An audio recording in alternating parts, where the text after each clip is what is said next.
Hola, ¿qué tal? ¿Cómo están? Gracias por estar ahí. Hay un proverbio chino que dice que vivas tiempos interesantes. Son tiempos muy interesantes. Venimos repitiendo un concepto que es el de territorio en disputa. Sudamérica es un territorio en disputa y el mejor ejemplo es Chile, que está en un proceso de refundación, podríamos decir, un proceso de renovación, con un proceso político maravilloso, muy esperanzador. Dentro de una semana va a asumir el nuevo gobierno de Chile con un presidente joven que ame la vida, que odie la guerra, como cantaba León Gieco, Gabriel Boric, con casi 36 años, de la centroizquierda. Esto despierta muchas esperanzas en Argentina y en toda la región, en el medio también de una convención constituyente. Y nosotros, aquí en Córdoba, en la Universidad Nacional de Córdoba, tenemos la suerte, la oportunidad de tener a Ricardo Valladares y también a Rodrigo Uribe, que son dos especialistas que están en la cocina de esa convención constituyente y este viernes 4 van a estar a las 19 en el Salón Alberdi de la Facultad de Derecho de la Universidad Nacional de Córdoba. Están todas y todos invitados para conocer, aprender, debatir sobre el nuevo Chile que se viene. Y en este piso está Ricardo Valladares, que es especialista en seguridad humana, en derecho, en sociología y asesor parlamentario y también de la Convención Constituyente. Ricardo, gracias por estar aquí para compartir esto que tanto nos une de un lado y del otro de la cordillera. Gracias por la invitación, Mariano, y gracias a la universidad también por recibirnos en sus estudios. Bueno, estamos viendo de fondo algunas imágenes del estallido social de octubre del 2019. ¿Dónde estabas vos en esos días? En ese instante, en esos días me encontraba en la región de Tarapacá, en la ciudad de Iquique, que es su capital. La región allá es lo que es acá el símil de la provincia. Y ahí se inició con posterioridad 24 horas el estallido. Ajá. Por eso en Tarapacá se habla del estallido del 19 de octubre, porque tiene una muy fuerte identidad regional. En vez del 18 de octubre, el estallido del 19 de octubre. 19. Quería preguntarte, Ricardo, como decía recién, hay mucha expectativa, ¿no? Que también a veces se transforma en esperanza en mucha gente en Argentina de ver un Chile nuevo, ¿no?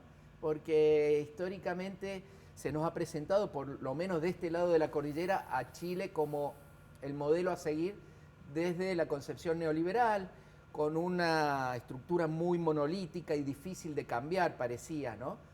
De que enseguida vamos a hablar de la Convención Constituyente y también del nuevo gobierno, pero todo esto tiene origen en estas imágenes. ¿Cómo influenció este estallido para que hoy estemos en este momento? Mira, definitivamente yo creo que el estallido fue un momento de acumulación, de descontento e incomodidad también que venía dándose desde los mediados de los años 90.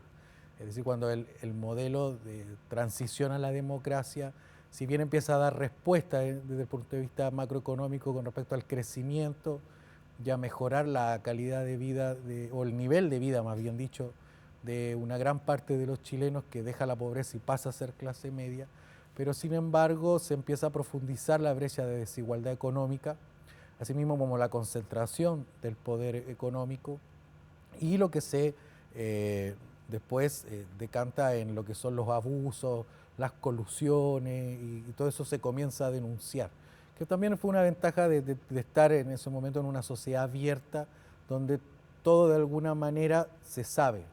Entonces eso produjo, fue generando descontento, fue dotando a la ciudadanía de un imaginario y de un relato de la necesidad urgente de cambiar. Ahora está en debate si había que cambiar el modelo o acomodar el modelo, que es lo que hoy se discute en la constituyente. Pero podemos decir que efectivamente fue una expresión masiva de descontento, no solo con el gobierno, sino que con el modelo impuesto durante todo el proceso de transición, que efectivamente duró 30 años. Claro.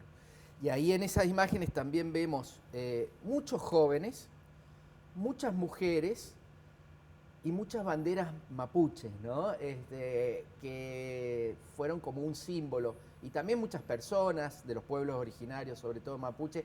Me imagino que en Iquique habrá habido Sí, otros también. pueblos, aymara, Habían banderas mapuche, aymaras también, un aymara. poco dando cuenta de ese sentir plurinacional o multicultural que hoy día se trata de consagrar en la Constitución. Ahí iba yo. Esos jóvenes, ese tema de género y este tema plurinacional, ¿cómo se está debatiendo en la constituyente? Bueno, actualmente por lo menos hemos tenido una buena, hemos llegado a un buen fin en lo que son por lo menos los principios constitucionales y algunas normas que, sobre todo en la Comisión de Forma de Estado y que pasó al Pleno y fue aprobada y ahora ya es parte del borrador, es donde se reconoce que Chile es un Estado plurinacional. ¿Ah? Y que Eso es muy eso es importante. muy importante y también es un Estado que va a estar caracterizado por la paridad de género en todas sus estructuras estatales y también de expresar eso o de proyectar eso hacia una mayor igualdad entre los géneros en la sociedad también. ¿Qué significaría concretamente, Ricardo? Por ejemplo, esto de la igualdad de género, ¿cómo se lleva a la práctica? Por ejemplo, todas las estructuras del Estado, por poner la Corte Suprema Sí. o los tribunales de justicia, la composición de esos tribunales va a tener que ser paritario, así como también va a tener que ser plurinacional. También Claro, es una decir, Corte Suprema claro, plurinacional. eso es lo que en, ya la expresión más, la estructura propiamente tal, está en debate ahora si va a ser una sala especial de la Corte Suprema, que ya no se llama Corte Suprema, ahí me corrijo, se va a llamar Tribunal Superior de Justicia, o si el Tribunal Superior de Justicia va a tener una cuota de plurinacionalidad, pero ya no va a ser como venía ocurriendo hasta ahora, que la mayoría de los ministros eran hombres, solo hay creo que una o dos mujeres, que además creo que me atrevería a decir que no hace más de 10 años que se incorporan mujeres a la Corte Suprema, y que esta nueva entidad se va a llamar Tribunal Superior de Justicia y va a estar compuesta por la plurinacionalidad y la paridad de género. Y así los directorios de las empresas públicas, los ministerios, las estructuras gubernamentales, un poco, y se entiende la paridad de género, y esto es muy importante, porque han habido algunos interesados en tratar de trastocar esto y decir, bueno, pero hay más mujeres que hombres en algunos casos. La paridad de género va a estar entendida siempre como un piso mínimo. Un piso mínimo, no un techo. Claro. Es decir, ¿por qué? Porque se reconoce que las mujeres han estado, digamos, vetadas y negadas históricamente de la dirección del Estado. Claro. Y por lo tanto se pone un piso mínimo que va a ser la paridad. Esas dos cosas nos faltan a nosotros. Quizás, ojalá no necesitemos un estallido para darnos cuenta que tenemos que debatir como sociedad, que también, por ejemplo, somos un país plurinacional y deberíamos reconocernos desde el Estado como tal, sí, como para que nosotros nos miremos en el espejo de ustedes. ¿Cómo se llevaría a la práctica esto, por ejemplo, en educación, en administración de justicia, recursos, etcétera? Bueno, mira, primero me gustaría decir que, o volver a repetir, que el estallido fue un momento, una eclosión de algo que ya venía dándose en la sociedad de manera subterránea y con algunas expresiones esporádicas o periódicas. Es decir, el estallido llega con un movimiento feminista muy robusto, muy extensivo nacionalmente, y además con demandas muy concretas que ya venían dándose año tras año, sobre todo con un 8 de marzo que se organizaba las distintas corrientes políticas de mujeres en Chile. Entonces, por lo tanto, el estallido encuentra o recoge este movimiento que estaba en su máximo apogeo. Y lo mismo ocurre con la plurinacionalidad.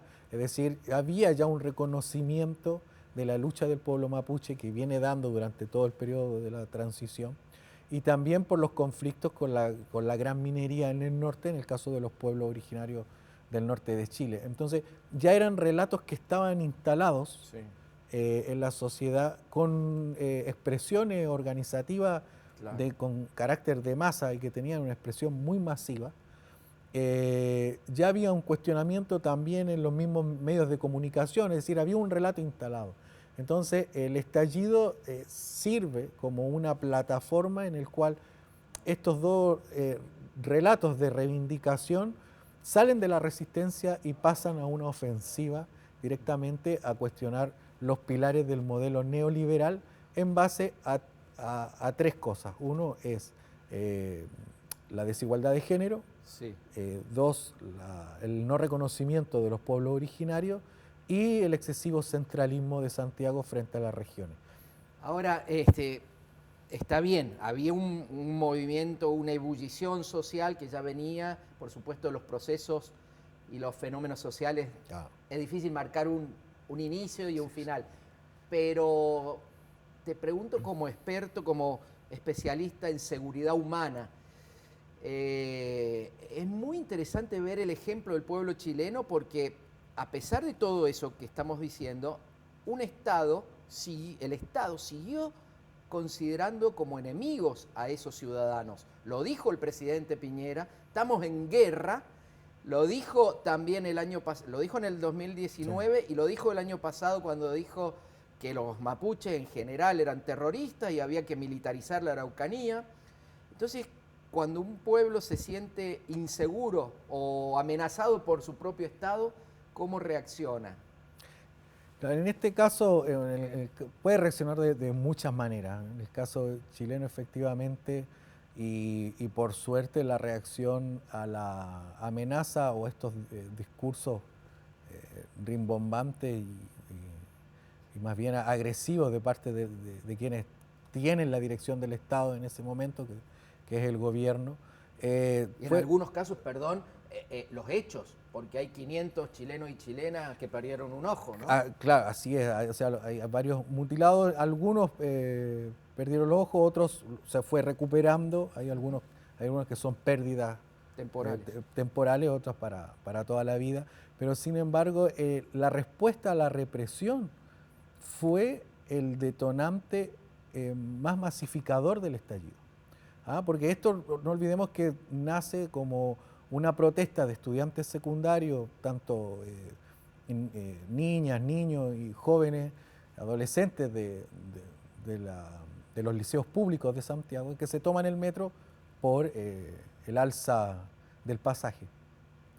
Y a eso responde el gobierno de la única manera en que el Estado chileno lo ha sabido hacer, podríamos decir durante toda su vida, que es con el garrote y un poco llamando al orden.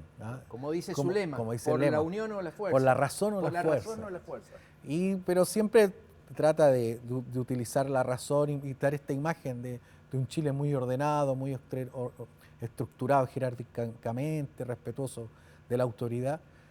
Pero cuando existe esta fuerte represión, la ciudadanía contesta porque salen los padres de estos hijos, salen los vecinos, los primos, los familiares, y así la ciudadanía va en una red de solidaridad a manifestarse en contra de la represión y esto toma otro ribete porque al final de la respuesta solidaria de la ciudadanía a la represión a los estudiantes se comienzan a instalar una serie de demandas que llevan a cuestionar el modelo y el modelo se sustenta por una norma fundamental que es la Constitución. Claro. Y ahí es donde llegamos a cuestionar la Constitución de Hemos 1980. hablado de la cuestión de género, hemos hablado de los pueblos originarios, hemos hablado también de esta cuestión de la seguridad humana. El Chile unitario va a cambiar ese Chile tan centralista que llega al punto de que el presidente designa un delegado para que gobierne prácticamente en las regiones que serían nuestras provincias. Eso ha ido cambiando, pero no en lo concreto. ¿Va a cambiar con la nueva Constitución? Sí, absolutamente. Primero, Chile va a seguir siendo unitario, ¿ah? Va a seguir manteniendo su unidad territorial, pero lo que va a cambiar es que va a ser un Estado que se ha definido un Estado regional, ¿ah? Es decir, un Estado donde las regiones van a tener ciertos niveles de autonomía, que eso es lo que está en debate ahora en la Constitución. Ya se aprobó que va a ser un Estado regional. Ahora hay que ver qué atribuciones van a tener esas regiones, qué significa en concreto, qué estructura, qué funcionamiento, qué competencias van a tener las regiones. Y ahí vamos a ir viendo qué tan regional o qué tan menos regional va a ser. Eso va a seguir en debate, yo creo que hasta abril, mediados de mayo.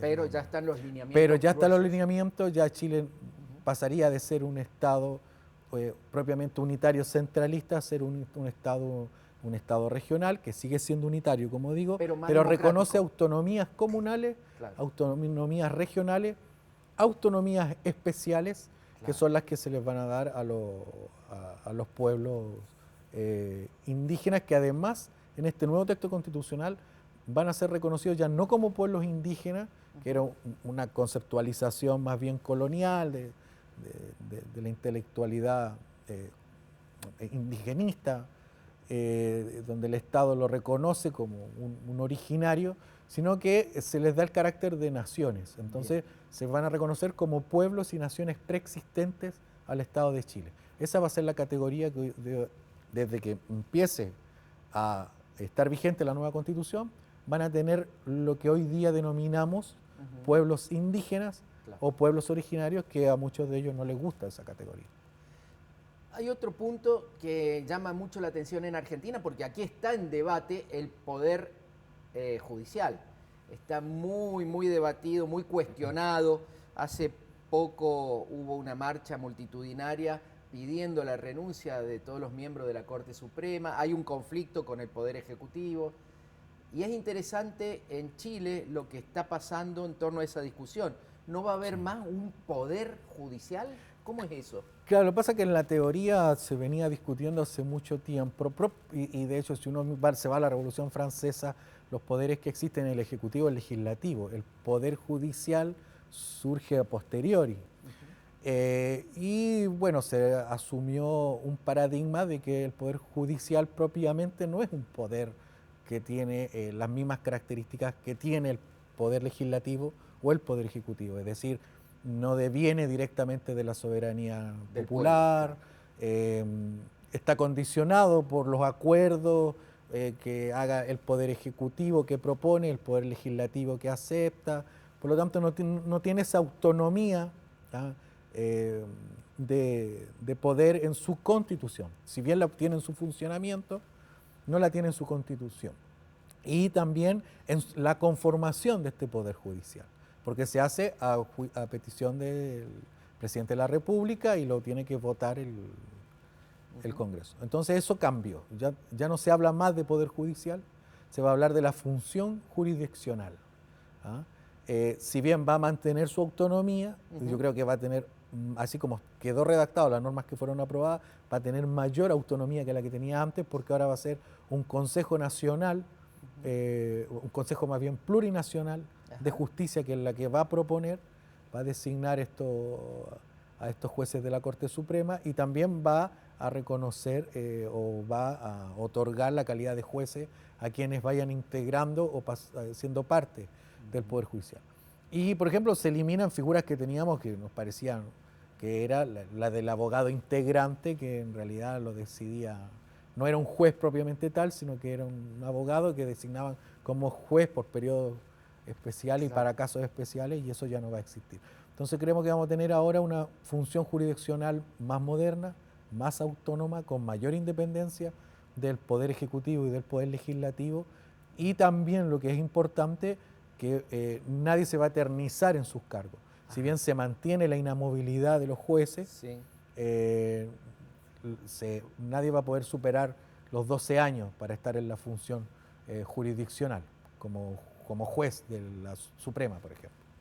¿Qué pasa a los 12 años? ¿Tiene que renunciar? Vuelve a su calidad de, o renuncia Vuelve a su o lugar. jubila si está cerca de los 70 años, ahora es de los 75, se dejó hasta los 70, y si no sé, por ejemplo, tú, una persona joven, Sí. fue designada juez, cumple tus 12 años y después vuelves a tu función de juez como estaba anteriormente. Eso todavía falta acotar ese detalle de cómo va a funcionar, pero los primeros principios, los que tiran las orientaciones de cómo se va a tener que estructurar, Muy interesante.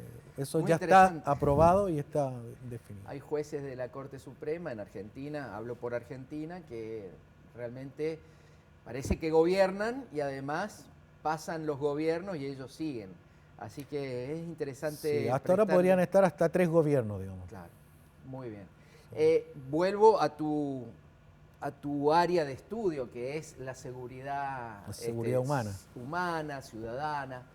¿Se discute el rol de Carabineros como una fuerza armada, esa policía primero nacional y además militarizada, que no hay en todos en algunos países sí y en otros no? En Argentina, por ejemplo, no hay algo así. Hay una policía federal, pero tiene en las provincias atribuciones muy pequeñas, muy acotadas, y no es una fuerza armada, como sí Carabineros. ¿Eso cómo lo ves? Mira, hasta el momento han habido, si bien se habló de una intención de refundar las policías, ese relato un poco ha ido morigerándose y yo creo que lo que va a existir va a ser una profunda reforma a la estructura de Carabineros, un poco quizás eliminando o sacando ese carácter más bien de una policía militar y transformarla en una policía más bien ciudadana. Pero aún no conocemos qué es lo que, o aún no se llega al punto de debate respecto a esa estructura.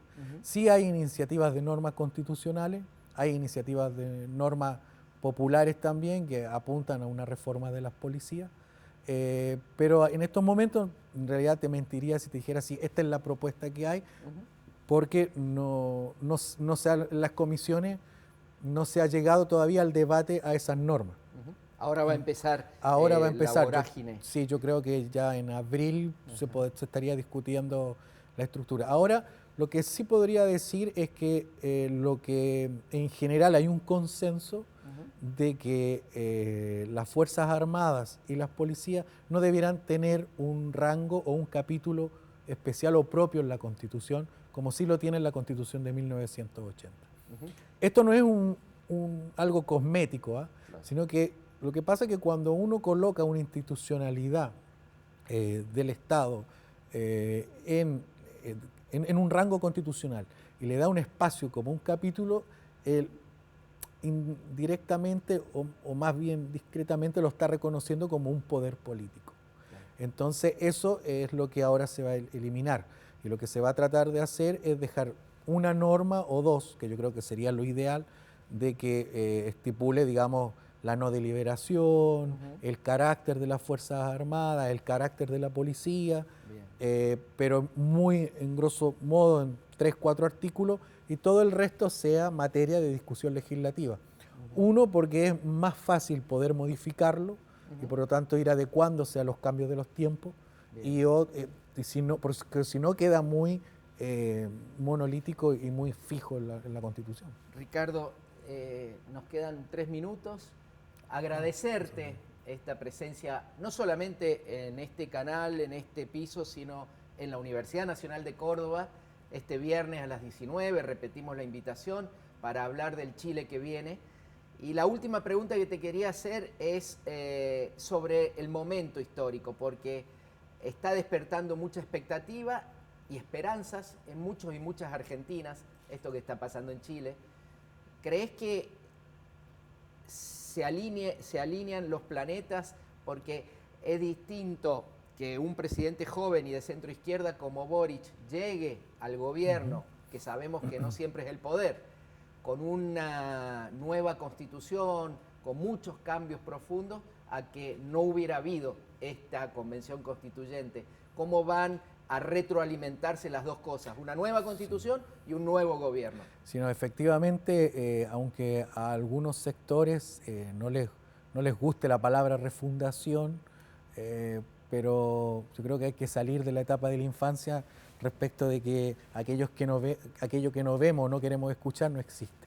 Es decir, yo creo que Chile está en una etapa refundacional y este acopleamiento entre un nuevo gobierno con un nuevo impulso, con la figura y la juventud y las ansias de cambio también que tiene Gabriel, que tiene el presidente Boric, con este otro proceso de refundación constitucional, va a permitir un engranaje que va a ser mucho más fácil y viable las modificaciones que se vienen para el Chile.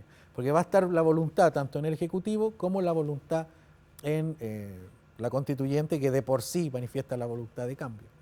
Y creo que lo más difícil va a ser el legislativo, porque se va a mantener en base a las reglas anteriores de la Constitución del 80, su composición, y así fue electo.